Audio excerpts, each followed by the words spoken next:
Okay, figured I'd give you guys an update where we're at with the SG1 slugs, better known as the Twinkie.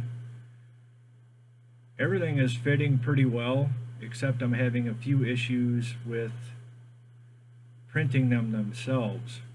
As you can see in this picture here, I have the ends of the body as separate parts. I've been trying to avoid that because I try to make everything as simple to put together as possible. However, these, when I angle them to be able to print them as one, it ends up having what is called like an elephant foot on the one end of it, the end that is towards the print plate.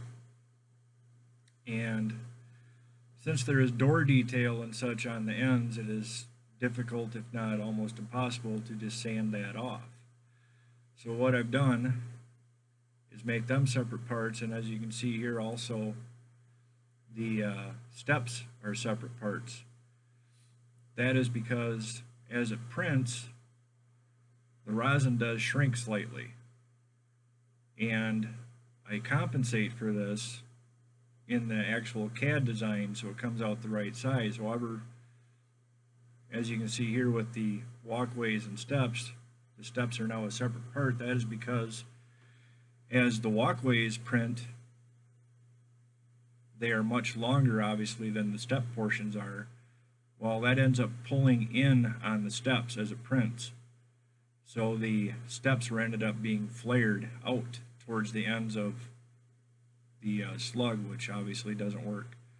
So I've come up with this, and it works pretty well. You'll see here I'm kind of fiddling around with getting the ends to come in straight, and in a moment here you'll see on CAD what I'm doing to fix that issue. You'll have to excuse the poor camera work. I'm extremely nearsighted, so it's hard for me to actually look at things while I'm working on them and keep them on camera there. Alright, this is the Twinkie in CAD. I have a lot of the details and such are not shown while I'm doing this.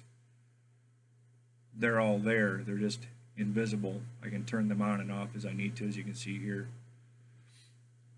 Now here you'll see how I'm fixing the problem with keeping to keep the walkway square against the weight as it all goes together and finishes, the glue hardens up. Should note I generally use canopy glue on all of these kits. It's just easier to work with, and if you have to take it back apart for some reason, you generally can.